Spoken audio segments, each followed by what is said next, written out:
ಜೈ ಶ್ರೀ ಗಣೇಶ್. ನಮಸ್ಕಾರ ಸ್ನೇಹಿತರೆ.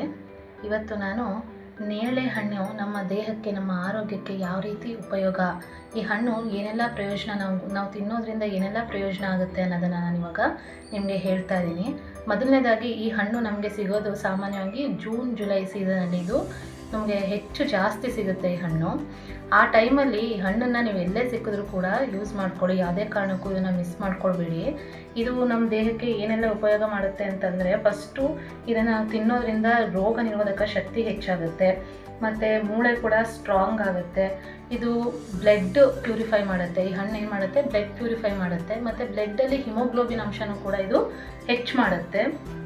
ಇದರಲ್ಲಿ ಕ್ಯಾಲ್ಸಿಯಂ, ಪೊಟ್ಯಾಷಿಯಂ, ಐರನ್ನು, ಮೆಗ್ನೀಷಿಯಮ್ಮು, ಮತ್ತು ವಿಟಮಿನ್ ಸಿ, ಬಿ, ಗ್ಲೂಕೋಸ್ ಅಂಶ, ಇನ್ನೂ ಸುಮಾರಷ್ಟು ಪೋಷಕಾಂಶಗಳು ಇದರಲ್ಲಿ ಹೇರಳವಾಗಿರೋದ್ರಿಂದ ಇದು ನಮಗೆ ರೋಗ ನಿರೋಧಕ ಶಕ್ತಿ ಹೆಚ್ಚು ಮಾಡೋದಲ್ಲದೆ ನಮ್ಮ ದೇಹದ ಉಷ್ಣತೆಯೂ ಕೂಡ ಇದು ಕಡಿಮೆ ಮಾಡುತ್ತೆ.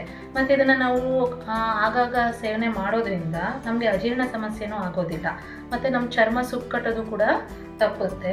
ಮತ್ತು ಇದು ಮಧುಮೇಹ ನಿಯಂತ್ರಣಕ್ಕೂ ಕೂಡ ಈ ಹಣ್ಣು ತುಂಬ ಒಳ್ಳೆಯದು.